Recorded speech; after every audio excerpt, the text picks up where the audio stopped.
بسم الله الرحمن الرحيم الحمد لله رب العالمين والصلاة والسلام على أشرف الأنبياء والمرسلين سيدنا وحبيبنا وشفينا ومولانا محمد وعلى آله وصحبه أجمعين قالوا سبحانك لا علم لنا إلا ما علمتنا إنك أنت العليم الحكيم ولا حول ولا قوة إلا بالله العلي العظيم رب اشرح لي صدري ويسر لي أمري واحلل عقدة من لساني يفقهوا قولي وقال المؤلف رحمه الله تعالى ونفعنا به وبعلومه في الدارين آمين. Alhamdulillah, segala puji hanya milik Allah yang telah mengumpulkan kita bersama-sama di masjid ini dalam keadaan sehat walafiat. Salawat dan salam kita haturkan kepada junjungan kita Nabi besar Muhammad sallallahu alaihi wasallam, kepada keluarga beliau, sahabat serta orang-orang yang rela meneruskan perjuangan beliau hingga hari kiamat.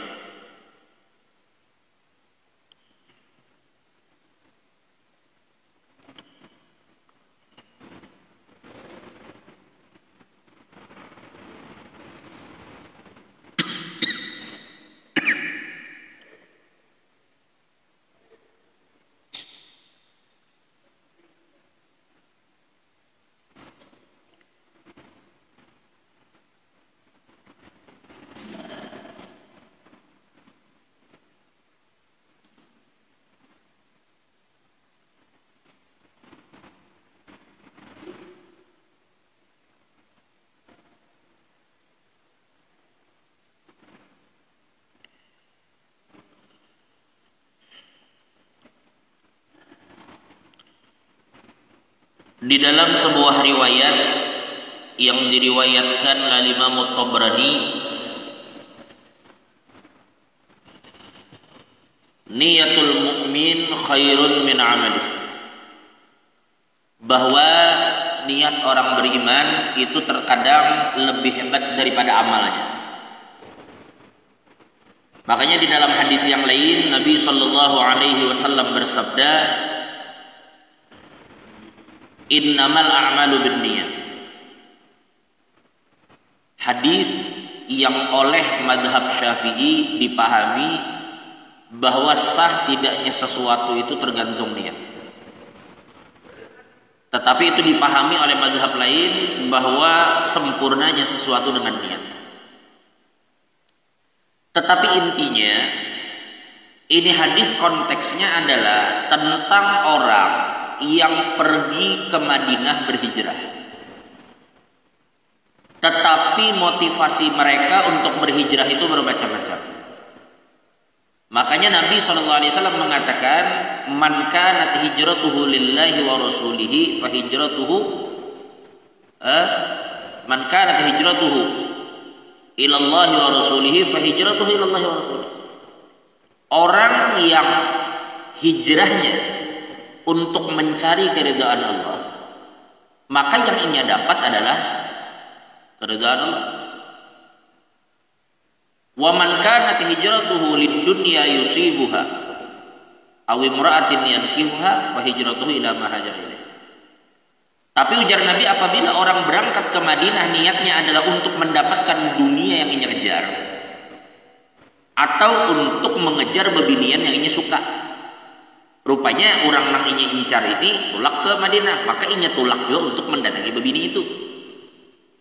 Maka ujar Nabi, hijrahnya itu tergantung apa yang inya niatkan. Jika inya hendak mendapat ridha Allah dan inya dapat. Bila inya hendak mendapatkan keuntungan dunia dan inya dapat. Nah, makanya ulama kemudian mengatakan niat ini sesuatu yang ajaib, karena dia bisa merusak sesuatu yang nyata-nyata bagus. Maksudnya yang nyata-nyata bagus itu ibadat, Pak Jemaah.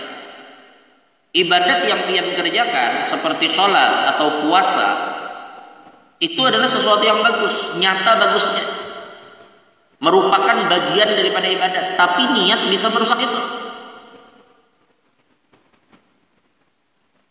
Macam niat minta dilihat orang, niat minta dipuji orang.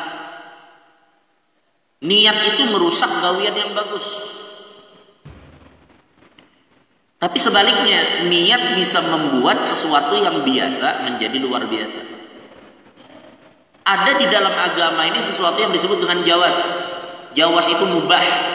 Mubah itu dipadahakan wajib kada, dipadahakan haram kada, dipadahakan sunnah kada, dipadahakan makruh kada.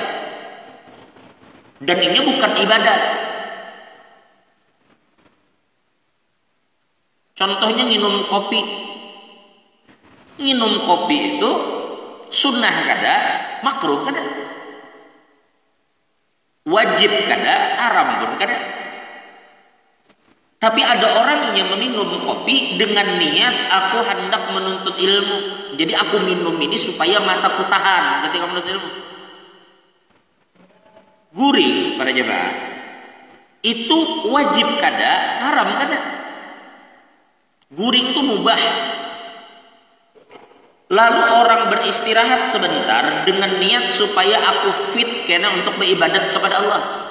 Maka niatnya itu merubah sesuatu yang tadinya mubah menjadi bernilai ibadah juga di sisi Tuhan. Lil wasail hukmul maqasid. Karena ini perantara menuju sesuatu yang baik, maka perantaranya ini dihukumkan baik. Jadi adalah kopi itu memiliki nilai, bernilai jika ianya diminum dengan niat yang baik.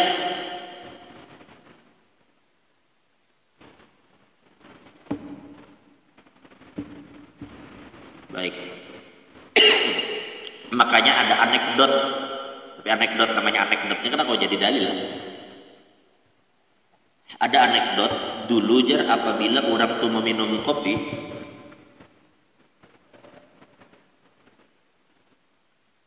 maka inya kada ditakoni malaikat di kubur. Itu anekdot, jangan betakun mana dalilnya. Itu anekdot. Karena apa? Karena dulu kopi itu identik diminum oleh orang-orang yang kuat di dalam ibadat kepada Allah. Makanya dulu ada satu daerah, ketika biji kopi itu masuk ke daerah mereka, mereka itu bersujud syukur kepada Allah karena ada satu minuman yang apabila dibuat itu membantu mereka beribadat. Makin himungnya. Maka kopi ini menjadi wasilah untuk mereka kuat beribadat. Itu anekdot. Jadi karena ini adalah minuman ahli zikir, minumannya orang-orang soleh, orang-orang beriman, maka dikuburinya selamat. Bukan karena kopinya, karena kuatnya dia berzikir. Karena hubungannya yang baik dengan Tuhan. Itu identiknya begitu. Itu anekdot. Wah ini kan agak lagi jadi patokan kita siapa aja. Wah ini kopi. Orang nang begaplek malam gitu kopi dihiga. Jadi itu anekdot saja.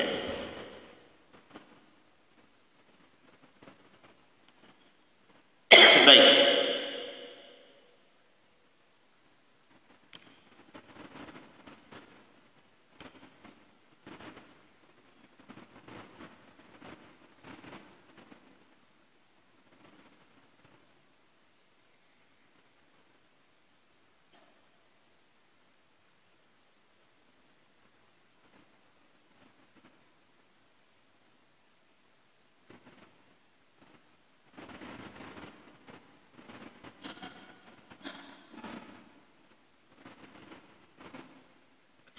Ada cerita diceritakan oleh Imam Al-Ghazali di dalam Ihya. Jadi ujar Imam Ghazali ada sebuah hikayat di zaman Bani Israel. Zaman Bani Israel ini kan seperti yang tahu, Bani Israel itu adalah keturunan Nabi Allah Yaqub. Nabi Ibrahim beranak Ishak. Anak pertama Nabi Ibrahim ini kan Ismail. Dari bini Nabi Ibrahim namanya Hajar. Bukan bini pertama memang, bini pertama Sarah, tapi Sarah kada beranak. Lalu dikawinakanlah Nabi Ibrahim ini dengan Hajar, beranak Ismail. Lagi bayi ia dibawa ke Mekah. Berdiam di sana, pohon kada ada, baju kada ada. Itu pian tahu sudah kisahnya. Singkat cerita terbukalah Mekah itu. Sampai rami akhirnya Mekah itu. Sampai hari ini kita lihat. Nama Allah, Tuhan. Isra, kalau bahasa Arab itu Abdun. Jadi Abdullah itu makna Israel dalam bahasa Arab. Artinya hamba Tuhan yang taat. hamba yang menghabiskan waktunya untuk mengabdi kepada Tuhan. Jadi Israel. Nabi Yakub kemudian beranak yang terkenal dengan 12 anak beliau. Di antara anak Nabi Yakub, Nabi Yusuf. Badang sanak lawan Bunyamin. Jadi Nabi Yakub itu diisi bini namanya Rahel, mamanya Nabi Yusuf. Badang sanak tuh berdua banding lawan Bunyamin kandung. Nah dari 12 orang itu, mereka itu adalah anak-anak Yakub. Mereka itu Bani Israel. Makanya di istilah Bani Israel itu ada 12 suku. Nah berarti bila disebut Bani Israel, keturunan dari Nabi Yakub ini. Bisa dari Bunyamin, dari mana-mana. Makanya nanti Nabi Musa Bani Israel. Nabi yang lain, Nabi siapa? Allah SWT Muhammad. Nabi Yusha Bani Israel. Dan seterusnya sampai kepada Nabi Allah Isa alaihissalam. Diutus juga kepada Bani Israel. Kalau Nabi Muhammad kada, karena bukan jalur Yakub.